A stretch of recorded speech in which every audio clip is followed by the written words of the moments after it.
Now this time is very precious for our GATE 2021. I made a course for only 2 months that cover only relevant topics for GATE. आज मैं start कर रही हूँ operating system से। मतलब हर एक subject में सिर्फ 4 या 5 ऐसे टॉपिक्स हैं जो हर ईयर गेट में पूछे जाते हैं। तो ऑपरेटिंग सिस्टम में सबसे पहले है CPU scheduling.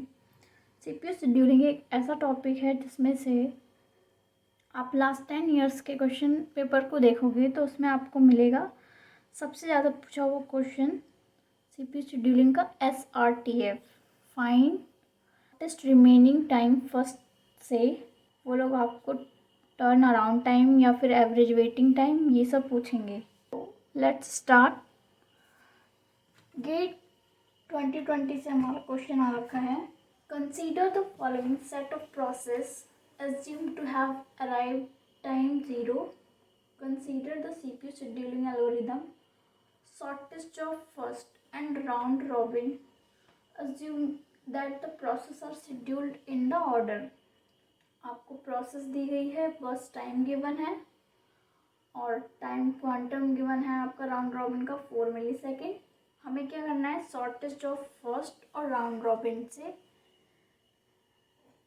Average turn around time find करना है और फिर उनके बीच का डिफरेंस फाइंड करना है। तो अब देखते हैं कैसे करना है।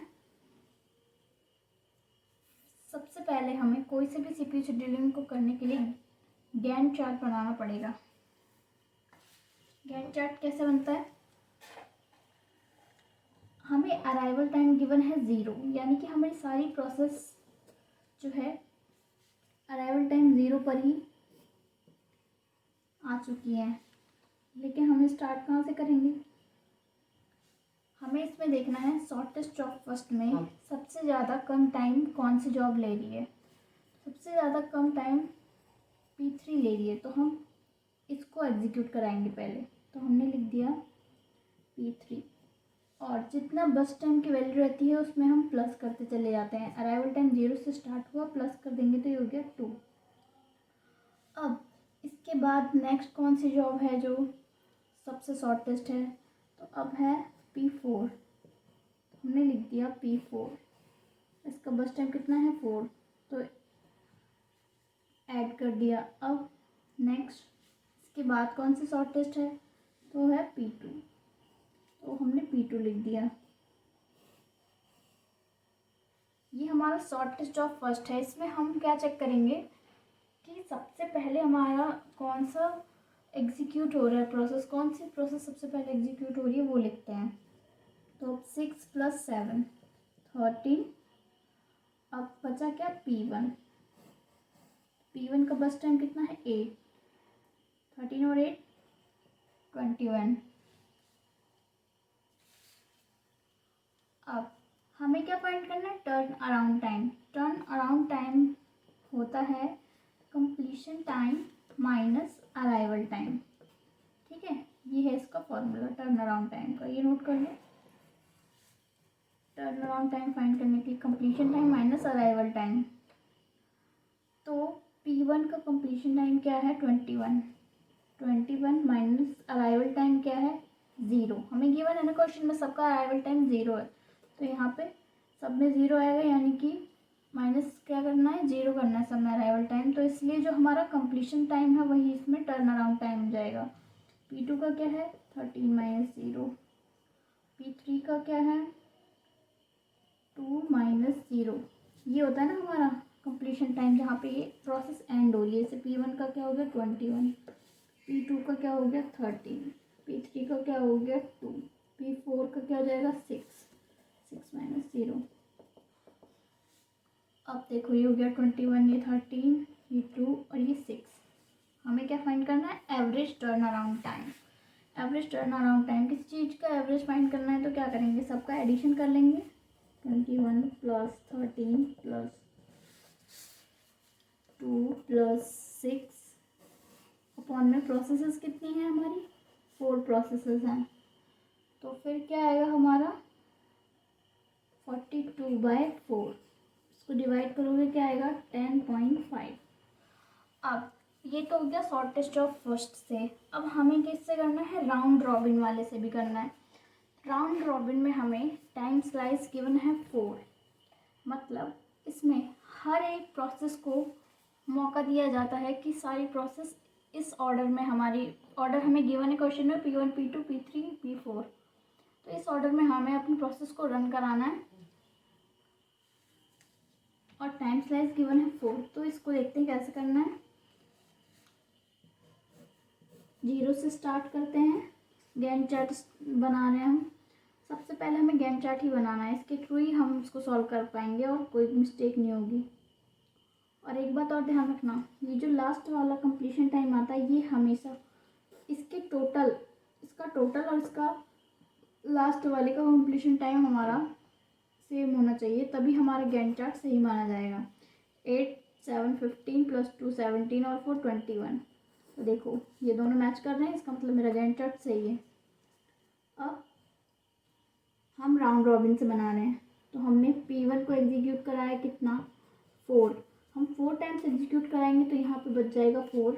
अब हमें P2 को एग्जीक्यूट कराना है, P2 को भी हमें कितना एग्जीक्यूट कराना है, 4, तो यहाँ पे बच गया 3। जो जो बच जा रहा है हम उसको वहाँ पे लिख दे रहे हैं, क्योंकि हमें नेक्स्ट टाइम भी तो फिर से प्रोसेस स्टार्ट करनी पड़ेगी P1 से। अब 4 + 4 8। अब P3 को प्रोसेस कराना है, P3 प्रोसेस को रन कराना है। इसमें कितना बस टाइम है, 2, तो इसका तो सिर्फ 2 ही है, 2 प्लस हो जाएगा 8 2 10। अब P4 को कराना है। P4 कितना है, ये तो ऑलरेडी 4 है, यानी कि ये और ये दोनों तो पूरे कंप्लीट हो जाएंगे, क्योंकि ये 4 है और ये 4 से कम है, तो ये 4 टाइम्स लेस के अंडर में ही आ गए दोनों। अब बचा क्या हमारा P1, फिर से हम शुरू करेंगे P1 से। P1 को कितना बचा हुआ है, 4, तो ये हो गया 18, 14 + 4 18।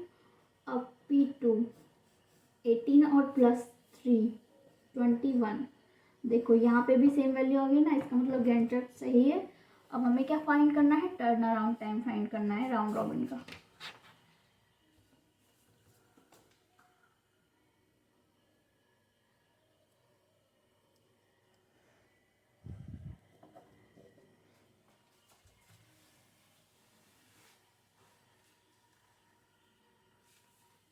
राउंड रॉबिन का भी टर्न अराउंड टाइम फाइंड करने के लिए क्या है, इसका कंप्लीशन टाइम देखना है। तो क्योंकि अराइवल टाइम 0 है, तो P1 का क्या हो जाएगा कंप्लीशन टाइम 18, P2 का हो जाएगा 21, P3 का हो जाएगा 10, P4 का हो जाएगा 14। अब एवरेज टर्न अराउंड टाइम निकालना है, तो फिर क्या करेंगे, सबका ऐड कर देंगे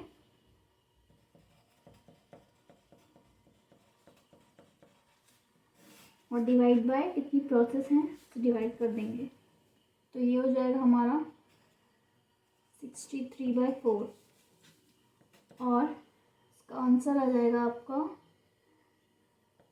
4 × 4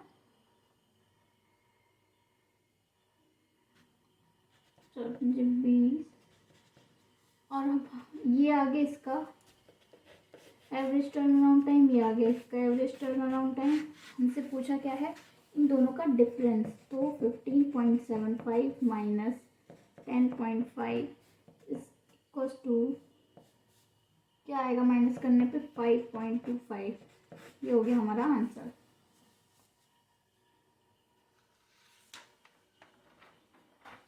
नेक्स्ट क्वेश्चन पे आ जाओ।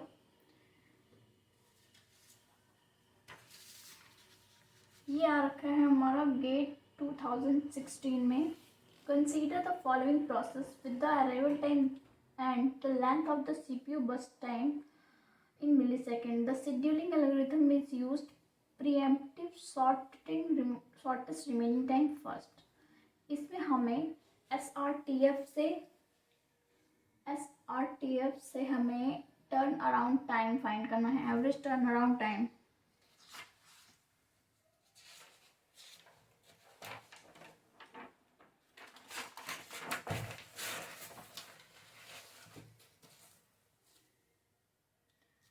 तो अब देखते हैं SRTF कैसे बिहेव करता है। सबसे पहले हमें क्या करना है, गैंट चार्ट बनाना है।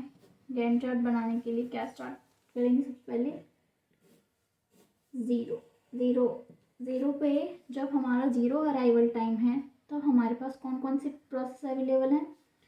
ज़ीरो अराइवल टाइम पे सिर्फ हमारे पास P1 अवेलेबल है। ठीक है, तो हमने यहाँ पे लिख दिया P1। अब हम P1 को कितना बार रन कराएं जो कि हम आगे भी पहुंच सके? तो फिर हमें P2 पे जाने के लिए P1 को 3 टाइम्स रन कराएंगे। तो यहाँ बच गया 7 और यहाँ हमने इसको कर दिया 3 टाइम चलाया अब हमने इसको। ठीक है, जब इसको 3 टाइम चला रहे हैं तो अब हमें P2 प्रोसेस भी मिल गई, यानी कि अब ये भी हमारी एग्जीक्यूशन के लिए रेडी है। तो अब देखेंगे इन दोनों में से शॉर्टेस्ट कौन सा है। तो अब देख रहे हैं तो P2 शॉर्टेस्ट है, क्योंकि 6 और 7 क्या है? Shortest remaining time first. तो किसका शॉर्टेस्ट रिमेनिंग टाइम फर्स्ट बचा है? शॉर्टेस्ट रिमेनिंग टाइम फर्स्ट है P2 का। तो हम P2 को रन कराएंगे।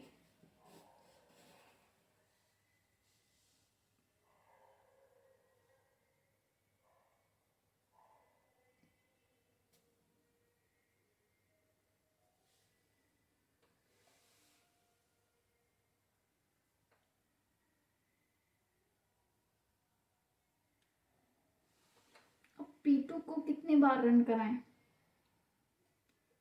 कि हम आगे पहुंच सके? तो अभी क्योंकि 3 तक तो हमारे सिर्फ 2 ही प्रोसेस अवेलेबल हैं। अब P2 को हम 3 बार 4 बार रन कराते हैं, तभी ये 7 होगा। और जब ये 7 होगा तभी हम P3 की प्रोसेस को ले पाएंगे। तो यहाँ से हमने 4 प्रोसेस ले ली, बची कितनी? 2। ठीक है, 4 बस टाइम ले लिया। अब अराइवल टाइम क्या हो गया? 7 जैसे ही अराइवल टाइम हुआ अब हम देख रहे हैं कि P3 भी CPU में आ गया। तो अब हमने लिख दिया क्या? P3। इन तीनों में शॉर्टेस्ट रिमेनिंग टाइम किसका है? P3 का। तो हम P3 को एग्जीक्यूट करा देंगे। तो P3 की तो बस टाइम 1 ही है, तो +1 हुआ, ये हो गया 8। ये तो कंप्लीट हो गया। अब 8 पर आते ही हम क्या देख रहे हैं कि P4 भी हमारा आ गया CPU में। अब P4 भी आ गया। अब देखेंगे जब हम सारी प्रोसेस जब हमारी CPU में आ जाएगी उसके बाद ये हमारा SJF की तरह वर्क करता है। किसकी तरह? शॉर्टेस्ट जॉब फर्स्ट की तरह वर्क करता है, क्योंकि अब हमारे CPU में सारी प्रोसेसेस आ गई हैं। तो अब देखो सबसे शॉर्टेस्ट जॉब फर्स्ट कौन सी है? तो कौन सी है? P2। तो हम यहाँ पे P4 ना चला करके P2 को एग्जीक्यूट कराएंगे। P2 का बस टाइम क्या है? 2।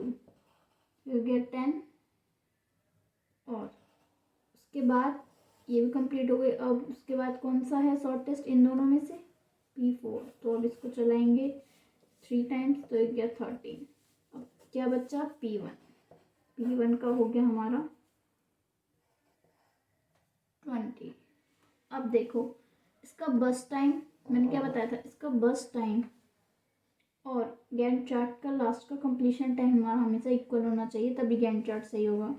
10 + 6 16 + 1 17 और 3 20, यानी कि ये दोनों इक्वल है। इसका मतलब गैंट चार्ट सही बना है। अब हमें क्या फाइंड करना? Turn around time. Turn around time यानी कि completion time minus arrival time. तो P1 का कंप्लीशन टाइम क्या है? 20। अराइवल टाइम क्या है? 0। तो ये क्या? 20। P2 का कंप्लीशन टाइम है 10 माइनस अराइवल टाइम। P3 का कंप्लीशन टाइम क्या है? 8 माइनस अराइवल टाइम। P4 का है 13 माइनस अराइवल टाइम, तो हो गया 5। अब हमें क्या करना है? एवरेज टर्न अराउंड फाइंड करना है। एवरेज टर्न अराउंड फाइंड करने के लिए सबका टोटल अपॉन कितनी प्रोसेस हैं, तो ये हो गया 33/4 डिवाइड करके इसका आंसर आ जाएगा 8.25। ये हो गया average turn around time.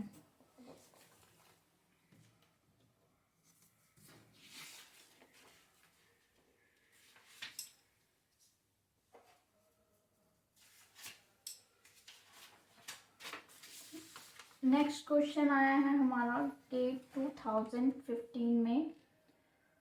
An operating system uses shortest remaining time first. देखो फिर से शॉर्टेस्ट रिमेनिंग टाइम फर्स्ट का क्वेश्चन आ गया।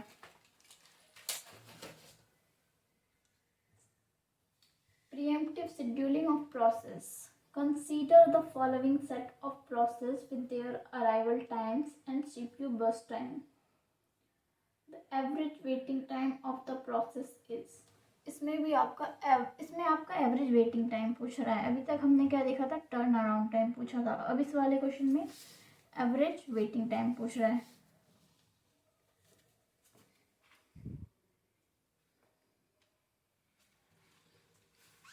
अब इसका गैंट चार्ट बनाते हैं। सबसे पहले क्या बनाना है, गैंट चार्ट बनाना है। तो SRTF से सॉल्व करना है, शॉर्टेस्ट रिमेनिंग टाइम फर्स्ट से सॉल्व करना है, गैंट चार्ट प्रिपेयर करना है। अराइवल टाइम 0 पे कौन सी प्रोसेस हमारी आ रखी है, P1 है सिर्फ अराइवल टाइम पे, तो हमने यहाँ पे लिख दिया P1।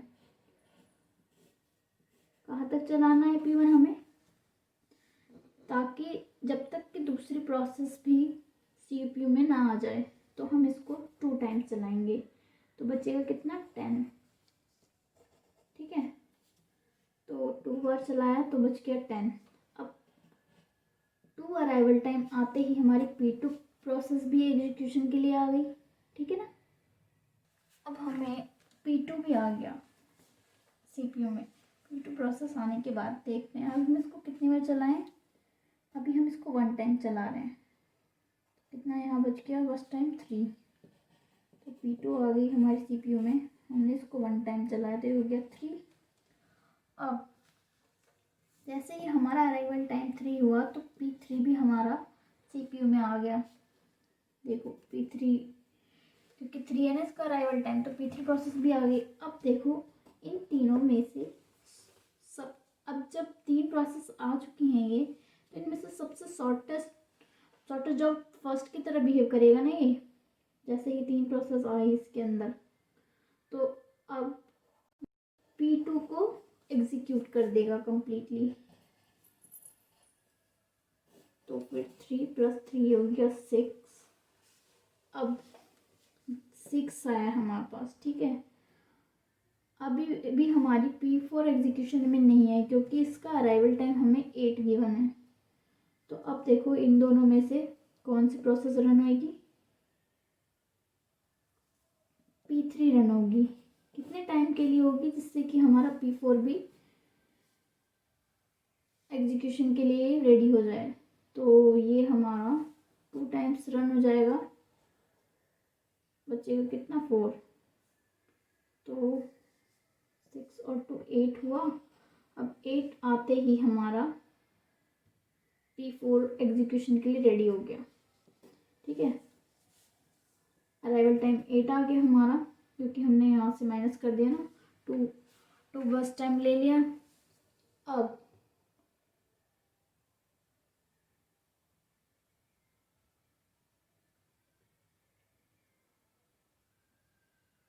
P4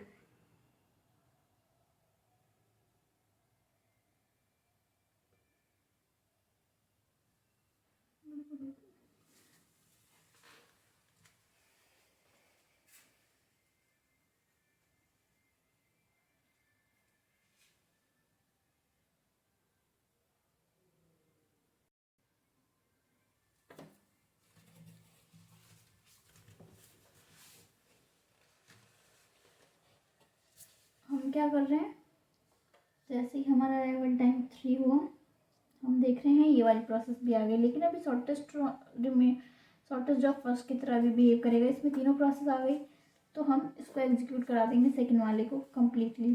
3 हो जाएगा हमारा, 3 + 3 6।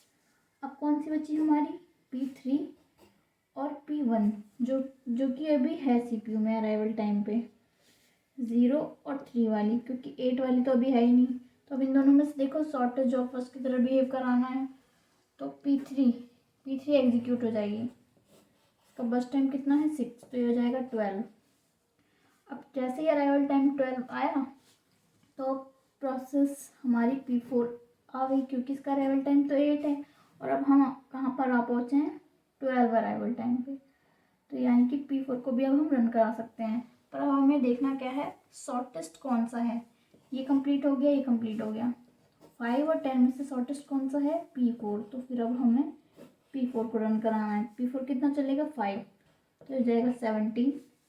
अब P1 को कराएंगे क्योंकि ये बचा हुआ है, तो ये 17 + 10 27। ठीक है। अब वेटिंग टाइम कैसे फाइंड करते हैं।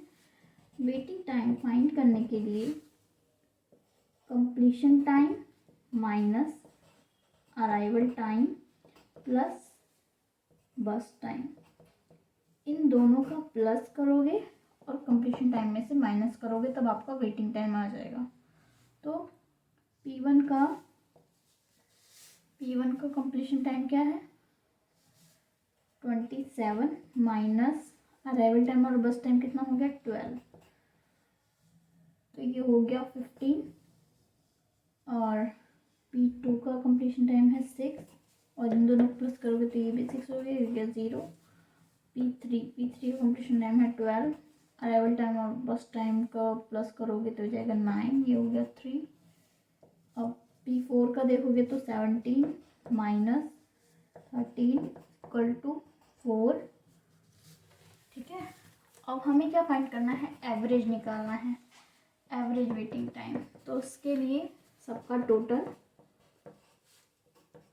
वेटिंग टाइम का सबका टोटल किया, अपॉन में कितनी प्रोसेसेस हैं 4, तो फिर ये हो गया हमारा 22/4, तो फिर 5.5 हमारा एवरेज वेटिंग टाइम आ गया।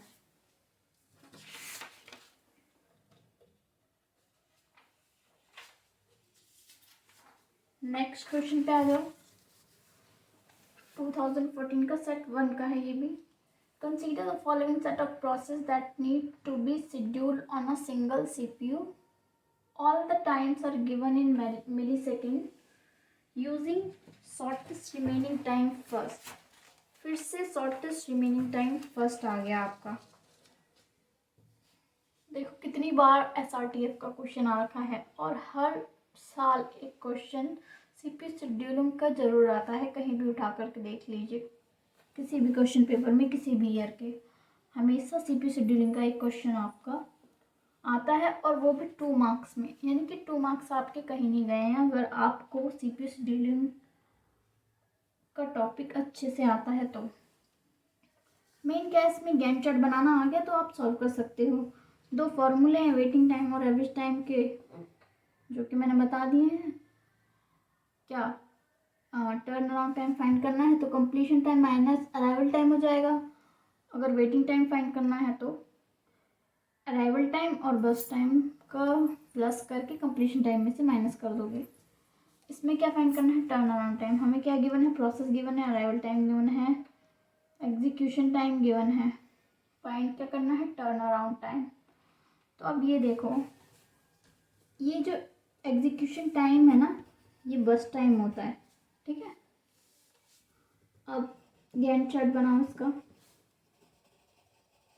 SRTF का ही है ये भी क्वेश्चन। तो अभी तक 3 क्वेश्चन तो मैं ही देख चुकी हूँ, कि आप भी देख चुके हो कि आ रखे हैं लगातार, और बहुत बार आ रखे हैं पहले भी। कभी RR से पूछ लेता, राउंड रॉबिन से पूछ लेता, कभी शॉर्टेस्ट जॉब फर्स्ट से, ज़्यादातर SRTF से पूछता है क्वेश्चन। तो SRTF थोड़ा सा डिफ़िकल्ट होता है, और शॉर्टेस्ट जॉब फर्स्ट तो ईजी होता है, राउंड रॉबिन भी सही है। यही थोड़ा सा कॉम्प्लिकेटेड होता है, और इसी के क्वेश्चन ज़्यादा आते हैं। गैंट चार्ट एक बार आ गया समझ में तो फिर सारे क्वेश्चन सॉल्व हो जाएंगे। तो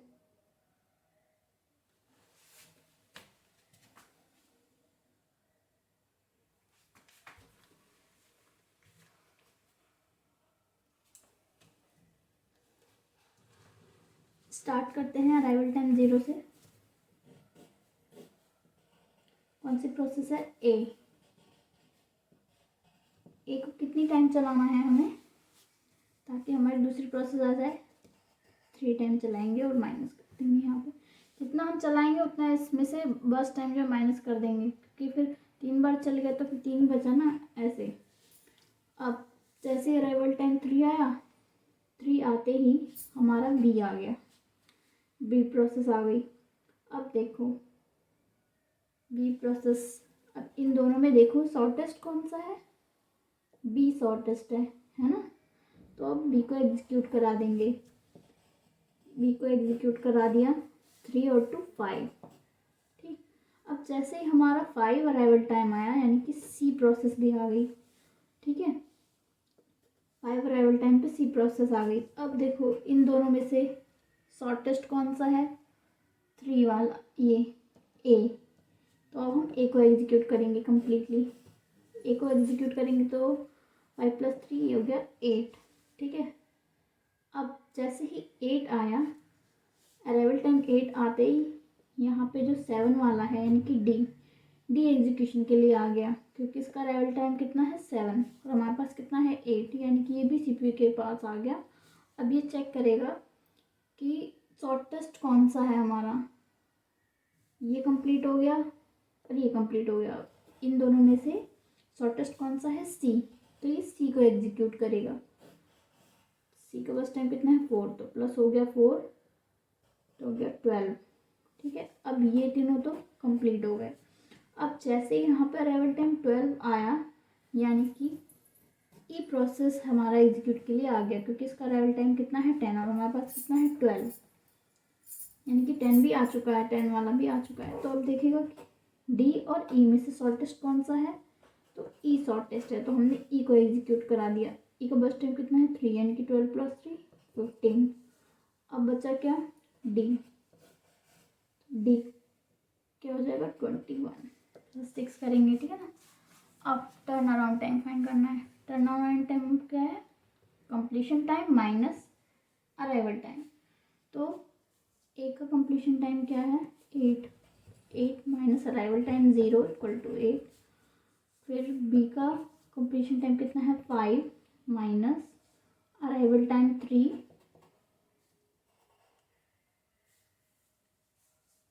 सी का है 12 माइनस 5 अराइवल टाइम।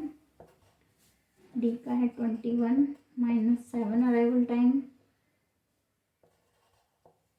इसका है 15 माइनस 10। इन सबका टोटल करेंगे। हमें क्या करना है? Average turn around time. तो 8 + 2 + 7 + 14 + 5 फोन में प्रोसेस कितनी है? 5। तो डिवाइड कर दिया हमने 5 से, यहाँ आ गया 36। 36/5 = क्या आना चाहिए? 7.2 आपका आंसर हो गया। ये आपका आ गया average turn around time. Next question है हमारा 2012 का। P1, P2. The preemptive shortest of first scheduling algorithm is used. Scheduling is carried out only at arrival time of completion of process. What is the average waiting time? इसमें हमें average waiting time पूछ रहा है, और pre-emptive shortest job first, इसमें हमारा shortest job first से पूछ रहा है।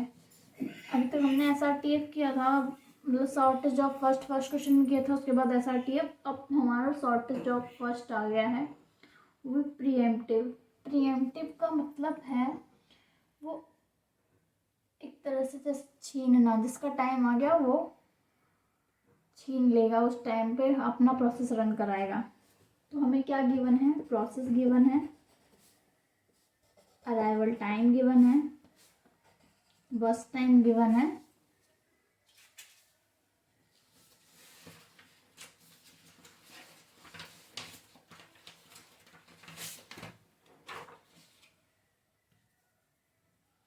और हमें फाइंड क्या करना है? Waiting time.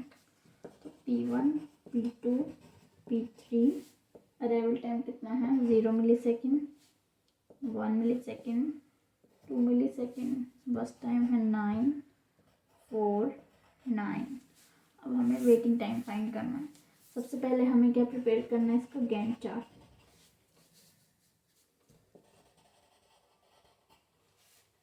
गैंट चार्ट किसका, शॉर्टेस्ट जॉब फर्स्ट।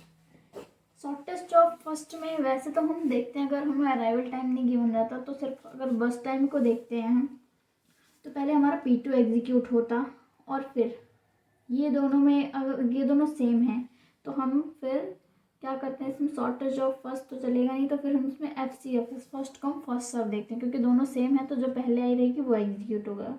लेकिन अब हमें इसमें अराइवल टाइम गिवन है। अराइवल टाइम गिवन होने से हमें जो 0 अराइवल टाइम है उस पर देखना पड़ता है कि कौन से प्रोसेस आ रखी है। अदरवाइज हम क्या करते हैं, अराइवल टाइम अगर हमें नहीं गिवन होता तो हम क्या करते, P2 चलता, फिर P1 चलता और फिर P3 चलता।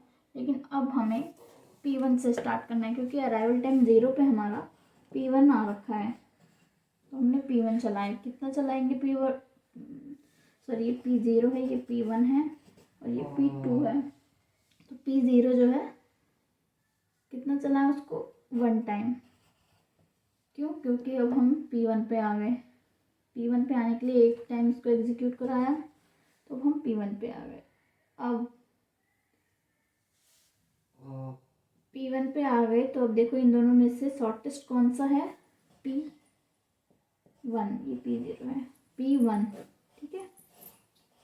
तो हमने P1 को एग्जीक्यूट कराया तो ये हो गया 5, प्लस कर दिया तो ये एग्जीक्यूट हो गया। अब 5 पे आए हम, 5 पे आए, इसका मतलब अराइवल टाइम 5 पे और इसका अराइवल टाइम 2 है, यानी कि P2 भी हमारे एग्जीक्यूशन में आ गई। लेकिन इन दोनों में से शॉर्टेस्ट कौन सा है, शॉर्टेस्ट तो P0 है, यानी कि P0 रन होगा पहले। तो हमने सॉरी 5 + 8 13, अब बचा कौन सा, P2,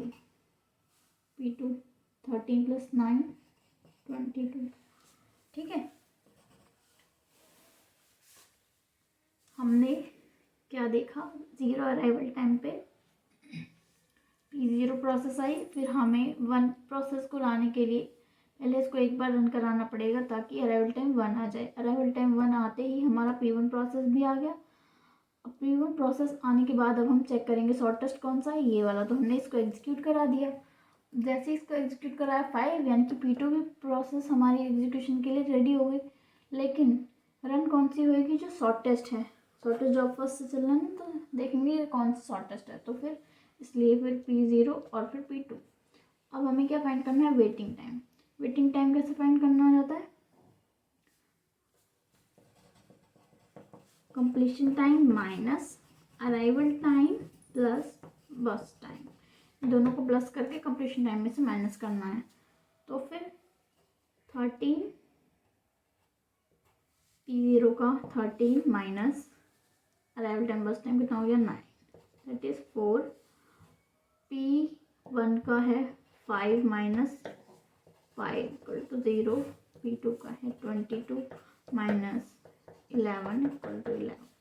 अब प्लस कर दोगे सबको तो 4 + 0 + 11 बाय प्रोसेस कितनी है 3, एवरेज वेटिंग टाइम = 15/3, यानी कि 5 आपका एवरेज वेटिंग टाइम आ गया। नेक्स्ट क्वेश्चन है 8 CST 2015 से, for the process listed in the following table, which of the following scheduling schemes will give the lowest range turnaround time? तो हमें पता है lowest average turn around time कौन सा CPU scheduling देता है, तो उसका आंसर है C3, shortest remaining time. SRTF जो है वही हमें सबसे lowest average time turn around time देता है। तो अगर ये क्वेश्चन आपको एक्सप्लेन करके चाहिए तो मुझे कमेंट करके बता दो, फिर मैं आपको सारे FCFS, non preemptive, shortest remaining time first और राउंड रॉबिन, ये चारों का एक्सप्लेन कर दूंगी। वैसे तो गैलवन की बुक में गिवन है हमें कि शॉर्टेस्ट रिमेनिंग टाइम फर्स्ट ही हमारा सबसे lowest average turn around time देता है। तो एक टॉपिक कंप्लीट हो गया है हमारा ऑपरेटिंग सिस्टम का, CPU शेड्यूलिंग। नेक्स्ट टाइम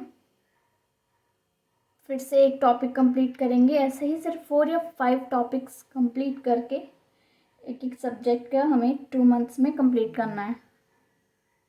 तो अगर लेक्चर हेल्पफुल लगे तो लाइक, शेयर एंड कमेंट कर देना और चैनल को सब्सक्राइब कर देना।